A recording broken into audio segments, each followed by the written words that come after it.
All right, we are live, and thank you all so much for holding on. We did have some technical issues right now with our live stream setup, but they are now corrected. And we are very excited to welcome you to another Courage session today. We have some really special guests with us, the new kids on the block. We have the Texas Tech University Health Sciences Center El Paso, Woody L. Hunt School of Dental Medicine joining us today. I really hope I got that name right.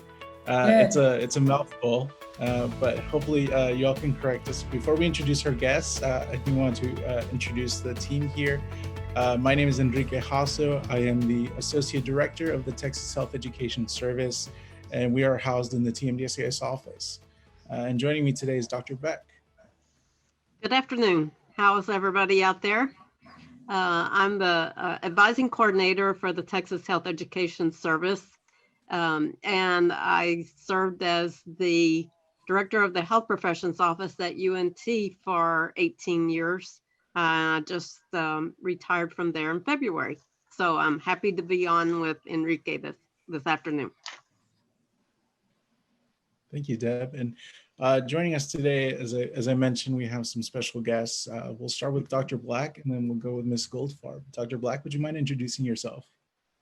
How are you? I'm Dr. Rick Black, and I'm happy to be here. I'm the dean, the founding dean of the Hunt School of Dental Medicine, and thought this was a great opportunity to join the TMD SAS Courage broadcast, as well as some admissions advice, but a little bit about the school when I get an opportunity. I'd like to introduce our Senior Director of Admissions, Sid Goldfarb.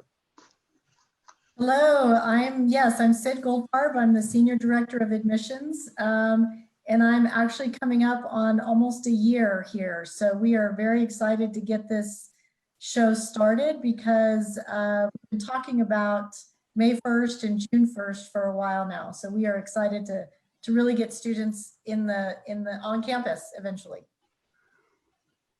Great. And as we mentioned in other broadcasts of the Courage sessions, these sessions are here because this is a weird application cycle. As it is, we have a lot of impacts caused by COVID-19, including delays of tests, assessments like the DAT or the MCAT. We have activities that have been canceled over the summer. Just so many different things that have impacted you and your preparation to becoming a dentist or a physician or a veterinarian. And so we're bringing the schools to you to address your questions. So if you have any questions that you'd like to ask of our panelists today, please do share them in the comments section. I am monitoring those, and we'll be curating the questions as they come in. And so first question, I think, is going to be directed to Dr. Black, and I'm sure you're very well versed in this, but would you mind giving us a brief history of the establishment of the dental school? Well, thank you, Enrique. This is the newest school. It's the first school to be built in over 50 years in Texas.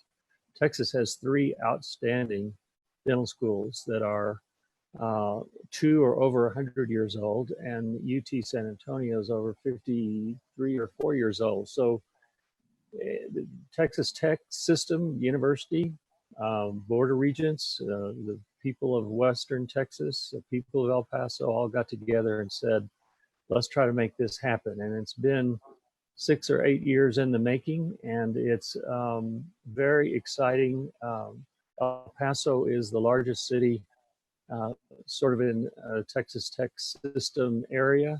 And, we have a lot of terrific people go to dental school. In particular, if we're talking about Western Texas, the problem is we just don't get them to come back.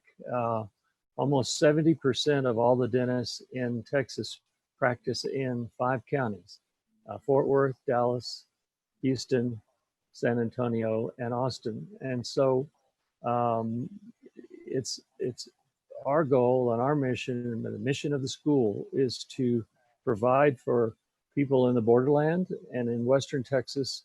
Hopefully we're gonna have folks that apply from that part of the state that will get a little extra attention from us, because we're in hopes that they will practice in Western Texas. So the philosophy of the school is very much in public health. You're going to get a public health certificate, 16 hours credit by being a student for 4 years at Hunt. You're also going to be in a very high-tech, high-touch school where you'll be starting the clinic very early. You'll be using almost exclusively a digital workflow. And one of the things I mentioned is you'll also be learning Spanish, conversational medical Spanish, which we think is very important.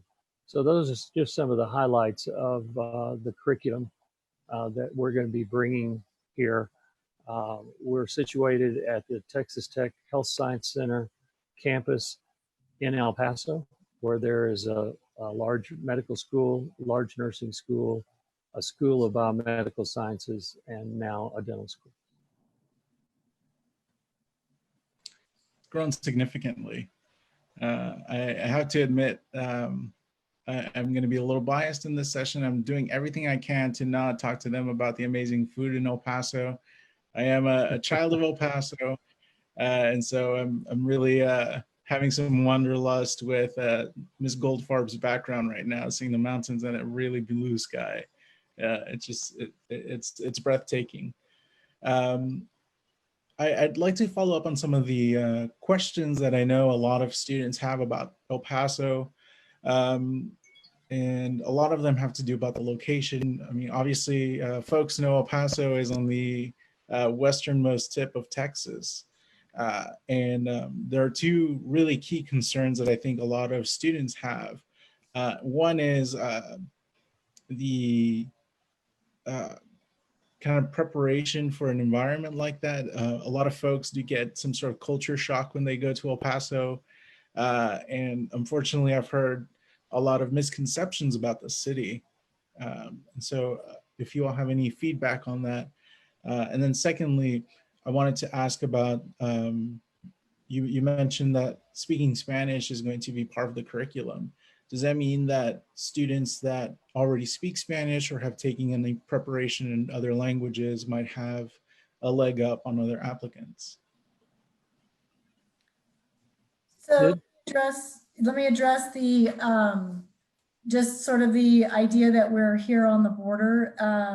You know, our location here on the border is what makes us so unique, and it makes our city what it is, a warm, inviting, welcoming city. And so I think the idea is that when people come here, they have absolutely no idea what they're walking into.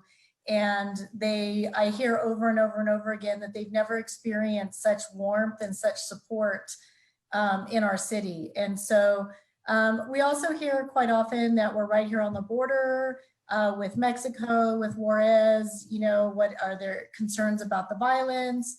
And just to say that in the last 5-8 years, El Paso has been ranked first and or third, second or third in the top 3 as far as safety in the United States.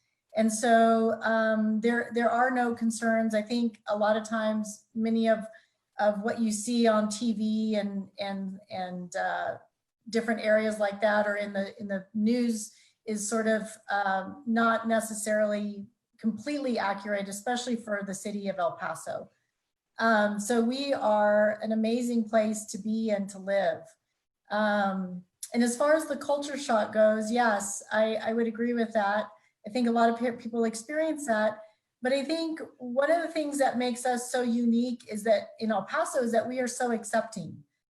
Because because there is such a diverse group of people here in El Paso, it's not ever anything that is really looked upon as anything that's negative. I see it as a big positive.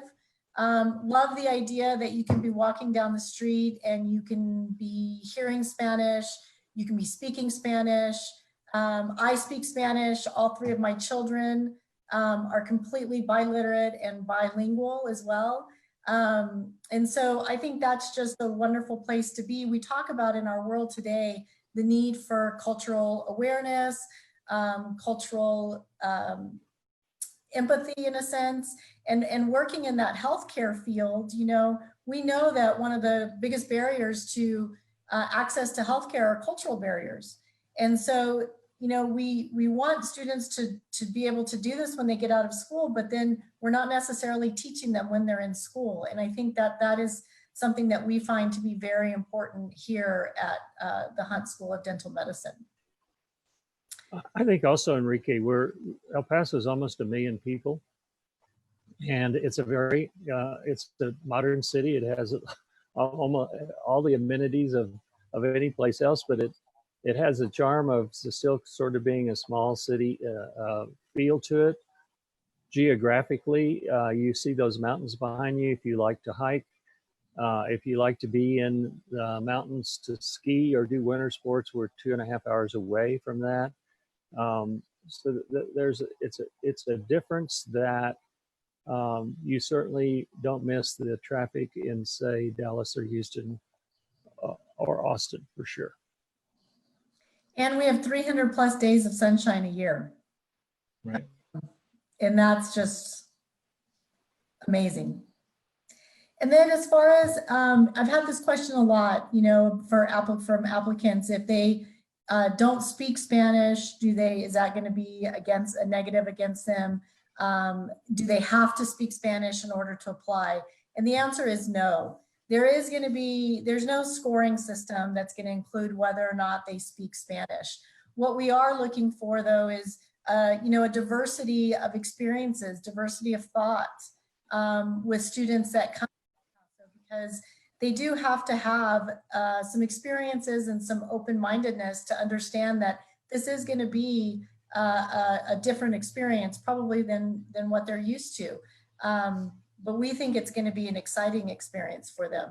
So students will be grouped according to their level of Spanish, and they'll be given a diagnostic. And so we have lots of students that are completely fluent and bilingual, and they're up in the higher level Spanish and the highest level of Spanish. And so, for example, oftentimes they may serve as patients for the other groups, and the other groups have to use their Spanish skills to be able to communicate and to sort of recognize the difficulty in communicating in a language that you don't fully understand, and to be able to get them to sort of empathize on that other side when they have a patient that doesn't necessarily communicate in the same language. I love the idea of that collaborative learning environment where, you know, everybody's using their skills to help others within their own class. It's really refreshing to hear. Too many times we see excessive competition, especially at the pre-dental, professional school level, and you know, honestly, that doesn't translate over into professional school. So I'm excited to hear that the curriculum really incorporates the collaborative learning environment, and I'm excited to hear how your students do after this first year. You know, Enrique,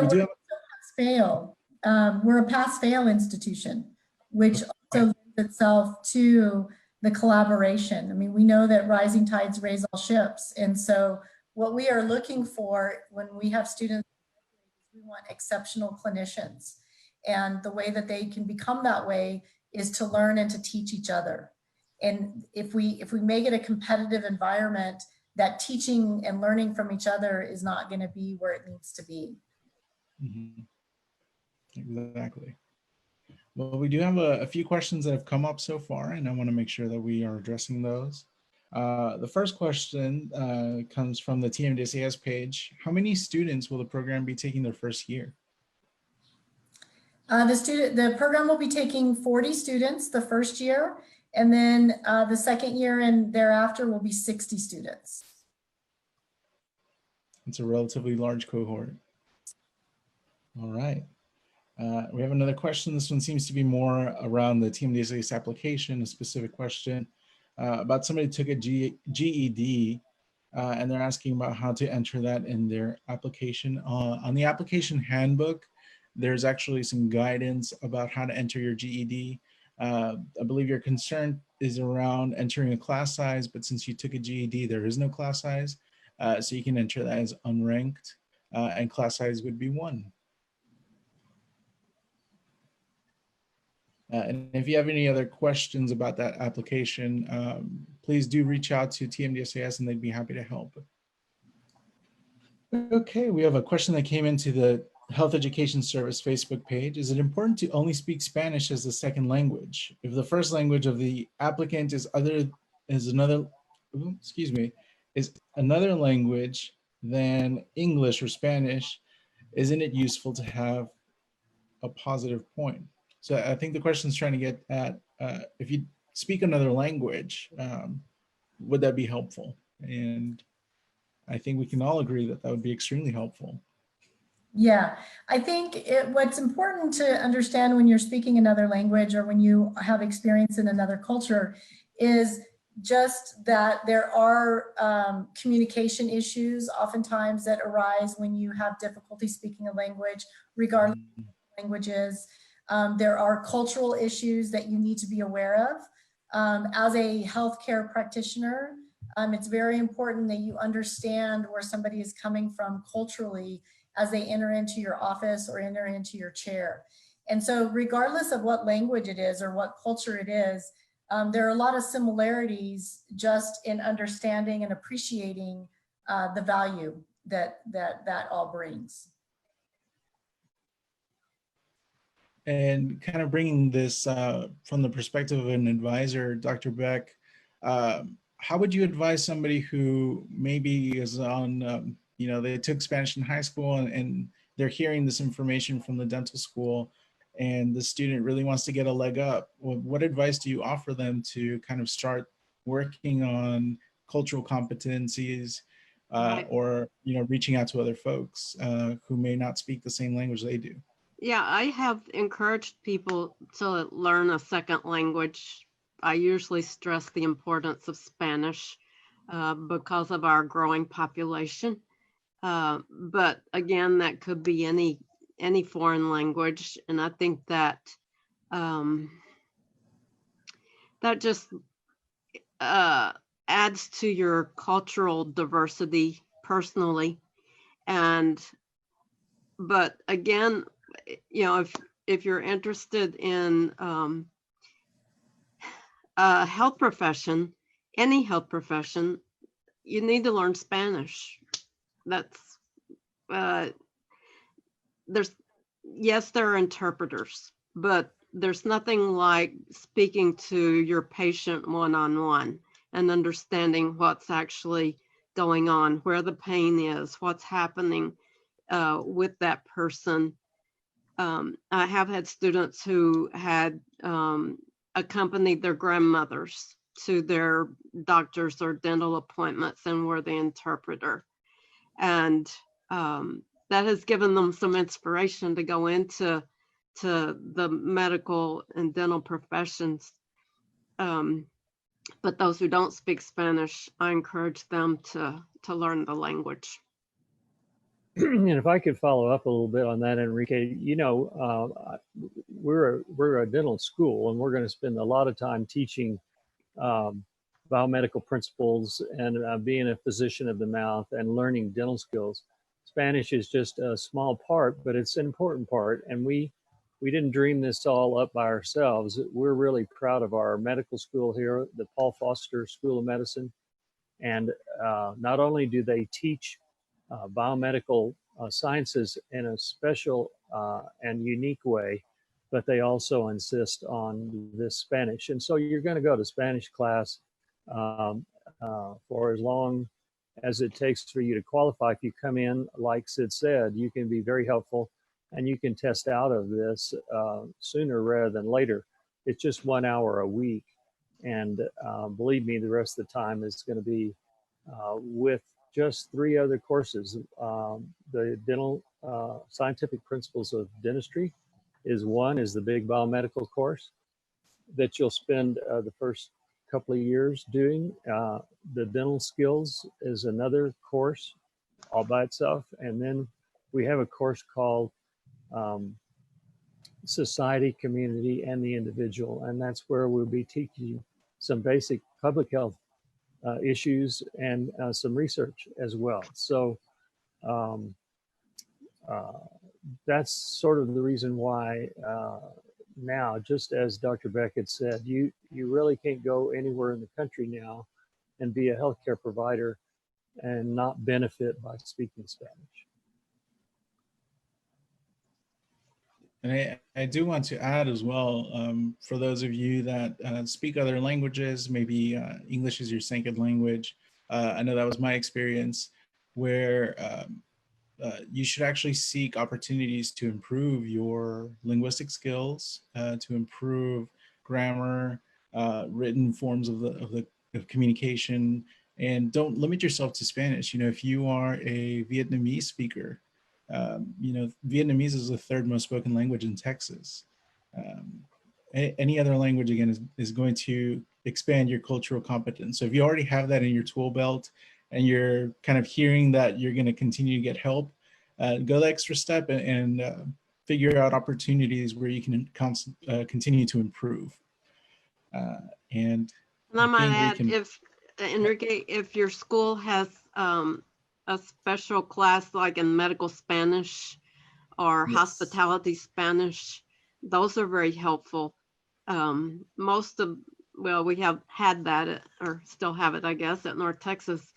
And it was an advanced course. So you need some basic Spanish before you take those courses, but it will allow you to learn the terms, the medical terms that may be helpful to you. Mm-hmm. Thank you. So we got a few similar questions, but I'll address the one that's coming from one of our advisors, Shirley Anderson at UT Dallas. Hi, Shirley. Thanks for joining. With my students 9 hours away in Dallas, are you drawn to applicants that demonstrate an interest in learning languages or working or serving in El Paso after training? I think we've addressed the languages issue, but I think the larger question there is, you know, how students can show that they have an interest in working in the borderland. So I think that, yeah, we definitely are, you don't have to just be from West Texas or the border area to have an interest in, but I think it's important in their application to be able to highlight some of the experiences that they've had, to be able to show that, yes, that is something that they've had an interest in for a while. You know, past behavior is going to be a predictor of future behavior. So if there have been a lot of experiences that they've had in college that sort of are drawn to those areas, then that's something that also needs to be highlighted in their application. El Paso is an underserved area. So there are lots of underserved areas throughout Texas. So it doesn't just have to be El Paso, but if they are interested in, and they've volunteered and done other things in underserved areas, I think that will also show us that there is some sort of a connection. And of course, if there's any sort of a connection to West Texas or border area, that's important as well. Sometimes there's families, sometimes there's, maybe they've come from a country that is a Latin American country. And so just being able to be in a place that is kind of reminds them of home is an important piece for them. I think it's only fair to say that there are some wonderful people that are applying for dental school. They come from all over Texas. I mean, we're a huge state. We have some outstanding schools. And so we're going to have folks that come from Dallas and Houston and Austin for sure in our class. But we hope to be able to also attract folks with roots in Western Texas. That's for sure. That's part of Texas Tech's mission, and that is what Texas Tech Dental School is going to do.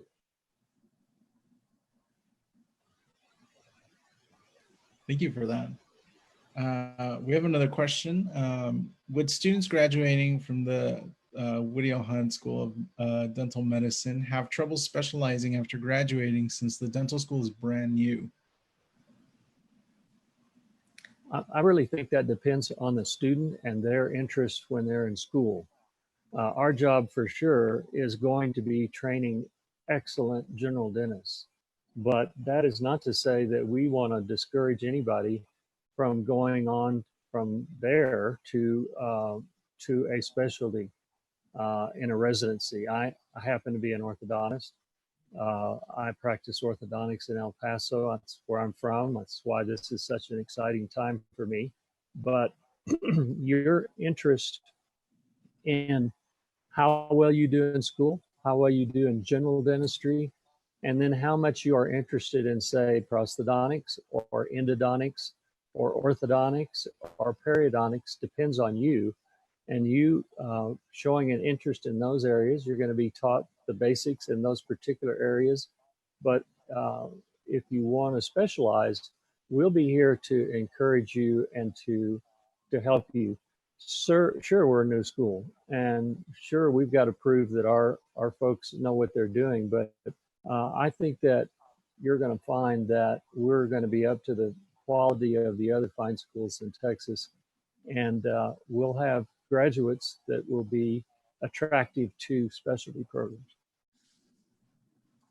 I think if I could just add on to that, Dr. Black, you know, our program is set up to start with an earlier clinical experience, with the idea that, you know, by the time they finish their third year or entering into their fourth year, that last year, 6 months, is spent gaining confidence and speed in their techniques and looking at maybe areas that they do want to specialize and trying to get some more of those cases under their belt. And I think that that's a real important piece that we can add to that specialization. And I think that's something that would be applicable to other health professions if there are any pre-med students or pre-veterinary students out there. But, you know, it comes down to you, what you put into it and how competitive you end up becoming. So we have some more questions that have been coming in. I really appreciate everybody's interest with all the questions that you have been sending. So here's another one. Howdy, we found the Aggie. We know that they're from A&M. I understand that the Texas Tech Health Science Center, we'll just say the Hunt School of Dental Medicine. There you go. Biomedical science program has conditions where students who meet a certain criteria within the biomedical science post-bac can have a guaranteed interview with a medical school. This is for the medical school then. Will this apply to dental school as well? So I know that that is something that we have been looking into.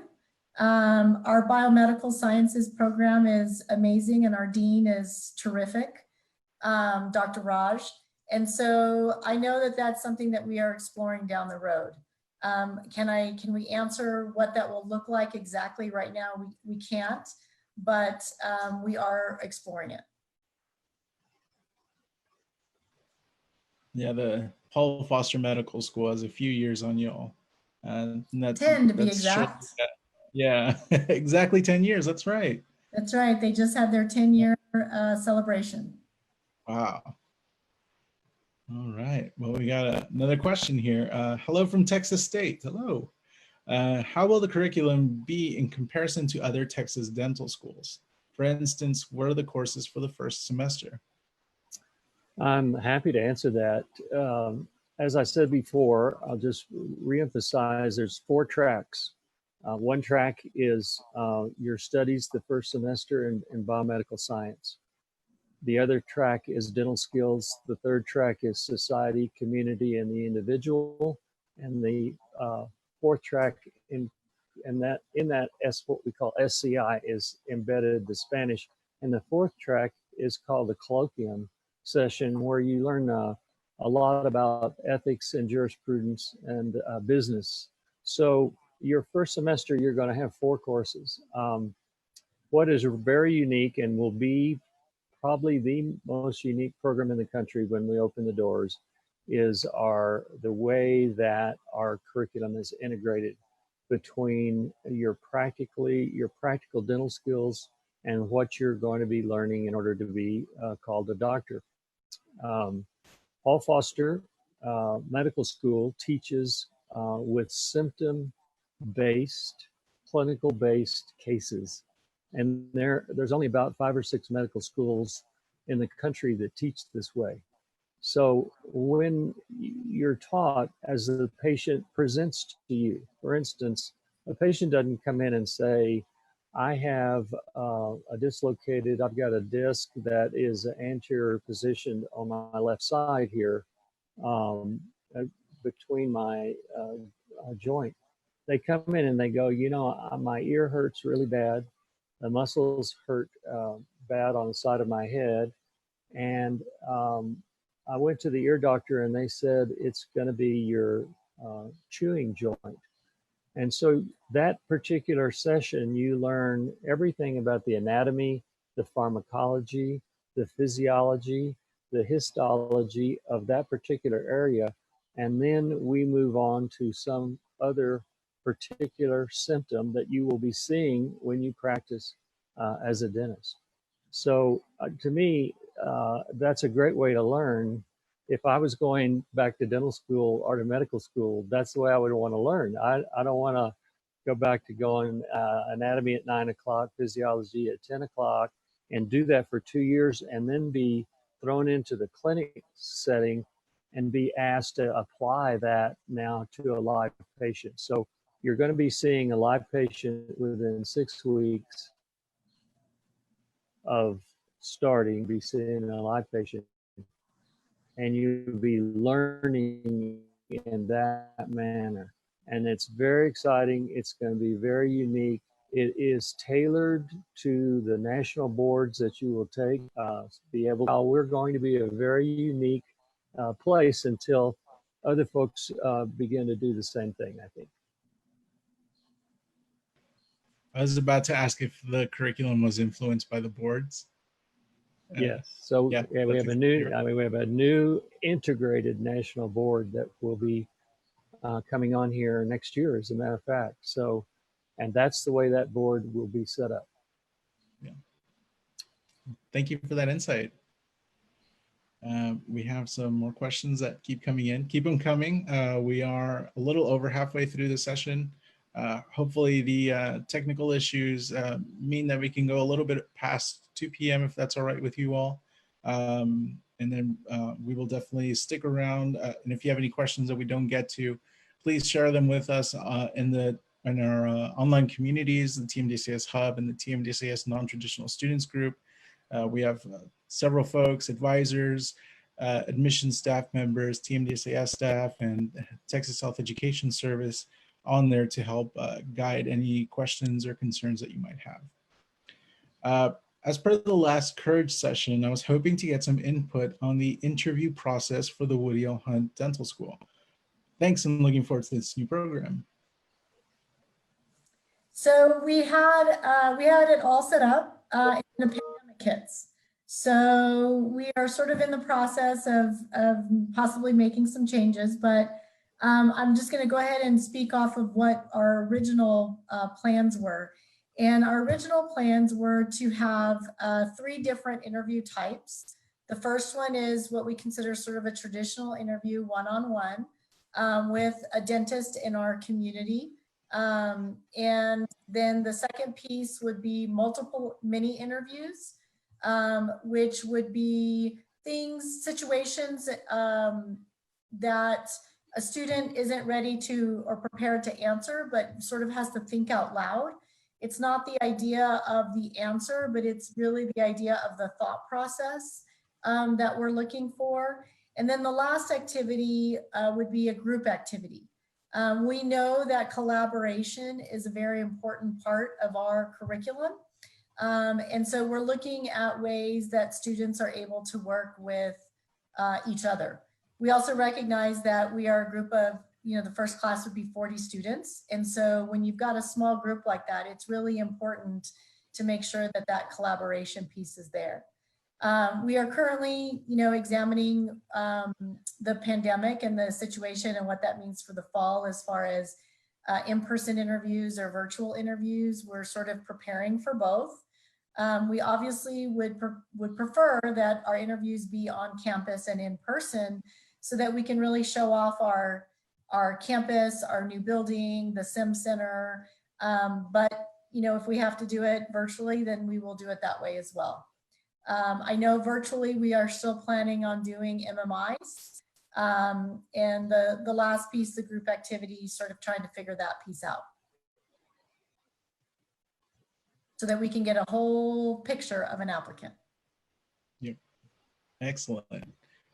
Thank you. That should be of some guidance for a lot of students. You know, this isn't something that's completely new, the interview process.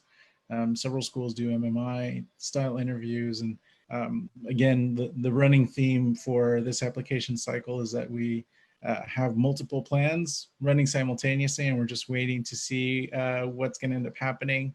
So as time goes by, you know, we will find out with better detail on what the interview cycle is going to look like, not just for your school, but for all of the schools. Okay, here we have another question. Do you have any changes in the average DAT or GPA for this cycle? Many applicants took the DAT before and got high scores, and many applicants will be taking during the summer. The stressful situation will cause our abilities to answer questions. Do you compare applicants with their DAT scores, or will you look at when the applicants take the DAT? So I believe the question's asking about folks that are retaking their DAT scores. I'm making some assumptions here, but I have heard several students who maybe had to retake a DAT and are hoping for a better score, but now they're kind of waiting on getting that test date set up. So what concessions is your admissions committee doing in accommodating those students? And then also maybe any advice that you all have with how DAT scores will be viewed in the review process. So I think it's just important to get it out there that I think especially from us, I can speak for us, we really recognize the difficult situation that students are in right now. You know, nobody could have guessed that a pandemic was coming and was going to cause all of these issues. So from that standpoint, we were, even before the pandemic, the application is going to be reviewed contextually. Their academics are going to be reviewed contextually. Yes, we look at the metrics, but we also look at the other pieces of their experience that are important and can help them juggle multiple responsibilities at the same time. You know, being in professional school is like nothing else. You know, they're taking 20 to 23 hours of science classes. And so I think the point is that we are going to be examining everything contextually. So we will be looking at timing, we will be looking at the situation. And so it's not going to be just one piece that's going to be making or breaking their application. Holistic review at play again. Exactly. And we're going to be like the other Texas dental schools. In other words, our standards are going to be that high. It's very competitive in Texas for many, many reasons. One is the cost. One is the quality. And one is just the population that we have here that are Texas citizens. So remember that it's a very competitive situation to matriculate in the dental school. And the higher your grades and the higher your DAT, but also other factors are going to be in play. And I think it's also important, Enrique, for students to sort of take advantage. I know, you know, many of them have had their date canceled and couldn't get another date until August or September. And so, you know, we are pushing back the beginning of our interview season into September to sort of allow for some of that. We will also begin reviewing applications. Interview invites will not be sent out until obviously we get a DAT score. But I think it's an opportunity for students to take another 2 or 3 months to study, especially now in the summer, right? With the idea that, you know, hopefully they're not taking classes, they've got some extra time. They're not doing a lot of traveling. You know, this quarantining can sort of give them the opportunity and the focus to really take that extra time that they wouldn't have normally gotten. Absolutely. Hit all of those points really, really, really wonderfully there. Thank you.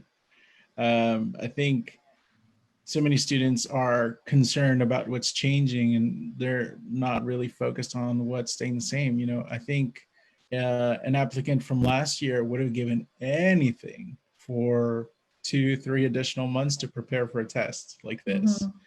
And yeah, there are a lot of impacts that are very adverse in terms of getting experiences. You know, a lot of times students use the summer to perhaps do some shadowing or get some volunteer work. But there are other opportunities that have really opened up. And I think that using this time to study for those tests is a really key point. For those of you that are curious, and I know that Dr. Black referred to how competitive it is to apply to dental school.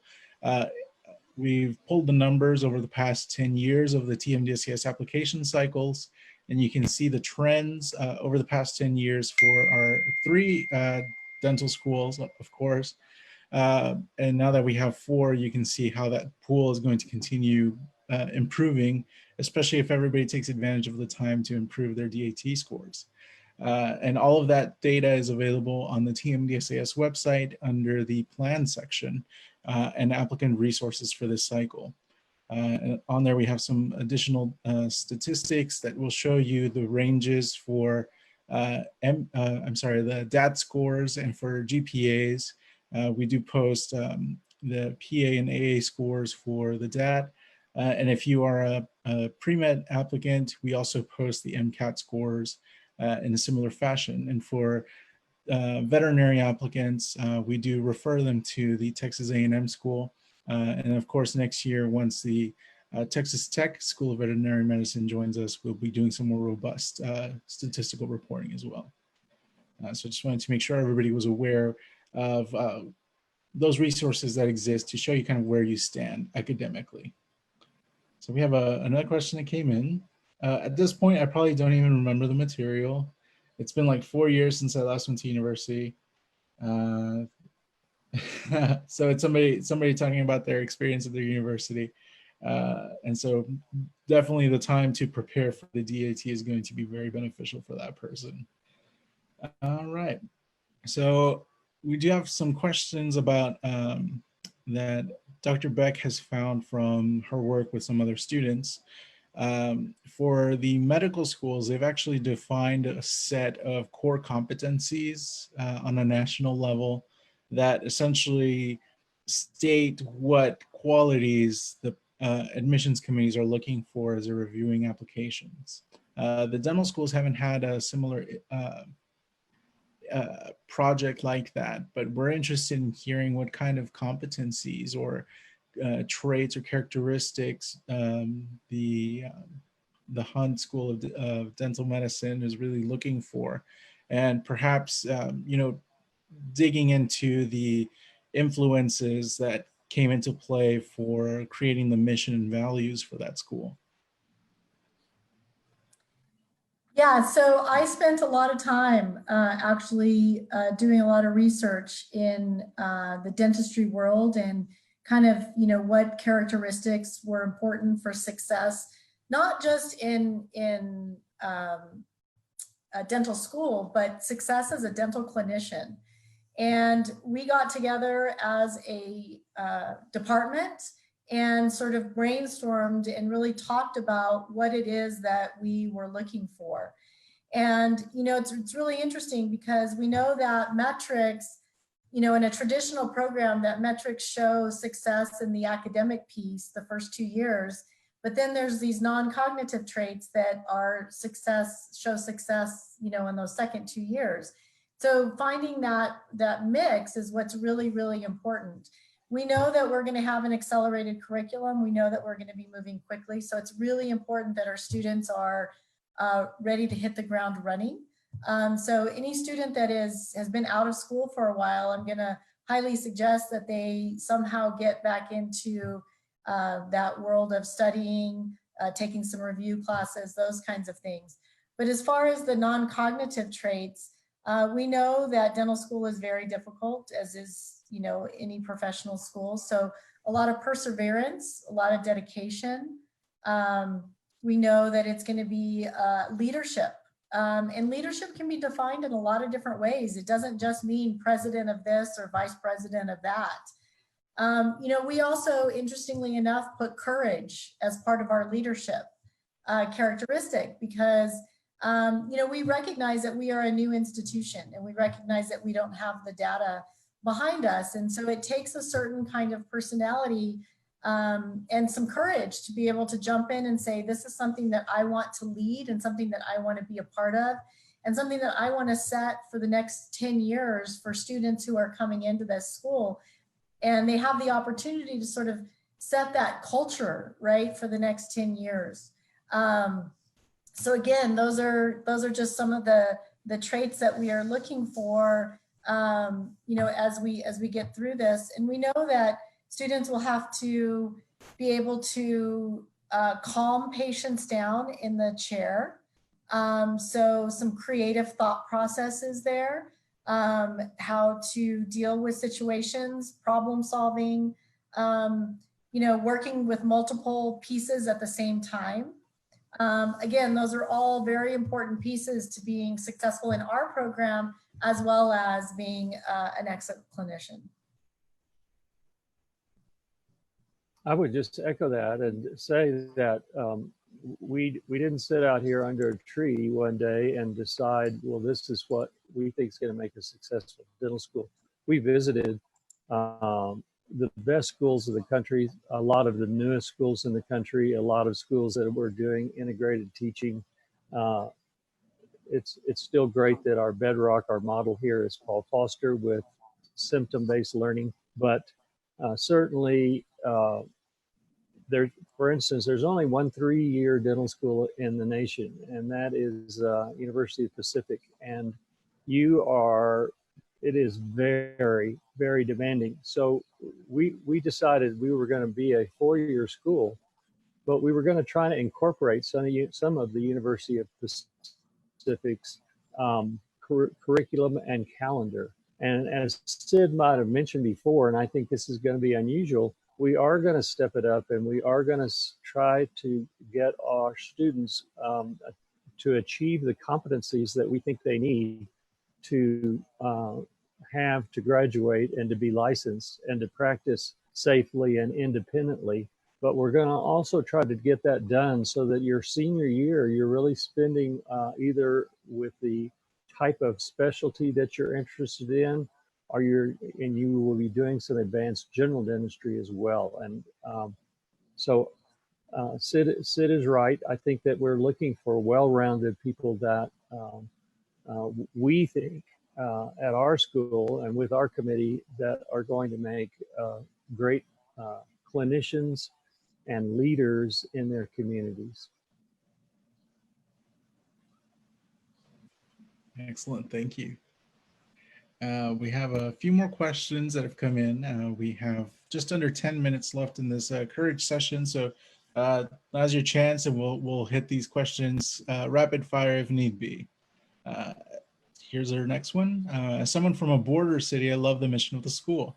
I had a question about the public health curriculum in the first 15 hours. Is there an opportunity to complete an MPH jointly or post-dental school? Yes, that is a great question, and that is exactly right. What we are doing with those first 16 hours is giving you the sort of bedrock courses for a master's in public health, epidemiology, your research project, biostatistics. They'll be in there. They're woven into a course called Society, Community, and the Individual. And it's going to be, it'll be a great course. And it will then, if you're interested in getting a master's in public health, you really have a great start. We're carrying this certificate from Hunt onto your next program. Great, thank you. All right, let me make sure I'm not missing any. We have multiple pages that this is feeding into. So we have a question from the TMDSAS Facebook page. Can you talk more about the pre-match process? Since we are currently talking to a dental school, the dental schools don't participate in the pre-match process, but I would be glad afterward to address that question in our one of our online communities. And just so you know, we do have a section of the TMDSAS website that includes more information on the pre-match process, the deadlines for that, as well as a video for how the match process works for Texas residents who are applying to medical school. But as I mentioned, right now we are focused on our dental school, and we want to get those questions to them. Okay, so one key concern that a lot of applicants have right now is, as the pandemic has started to kind of unravel a lot of different types of industries, the dental industry was particularly impacted in that a lot of work had to be of an emergency situation. And so looking into your crystal ball, into what the future holds for students to kind of have some takeaways, maybe some qualities that they might want to start honing in on in a post-COVID world. Do you have any words of wisdom or some insights that you could share with a prospective dental applicant who's kind of seeing the situation and maybe a little bit scared about the future of dentistry? Well, I think that's a great question. And I can only say that if you study history, you will know that dentists have always had to be protective of themselves, their patients, and their staff. And this is not the first pandemic that dentistry's had to deal with. We had to deal with terrible scourges like polio and the measles, and recently AIDS, the AIDS virus, certainly these latest. So personal protective equipment, personal protection, caring about patients and their health, and caring about your staff has all been part of really the basics that go on in a dental office every day. I think, as we mentioned many, many times, the health of your mouth affects the health of your body. For instance, if there's no one there to produce healthcare for your mouth, for your teeth, for your jaws, for your gums, that part of the body influences the rest of the body. So we're going to have dentists around for a long, long time. And just an example, if you have diabetes and you don't have clean teeth, your diabetes will get worse. If you have some sort of a cancer and you don't have a clean mouth and you don't see a healthcare professional on a regular basis, that your health is going, and that cancer will get worse. And so I think the future of dentistry is bright.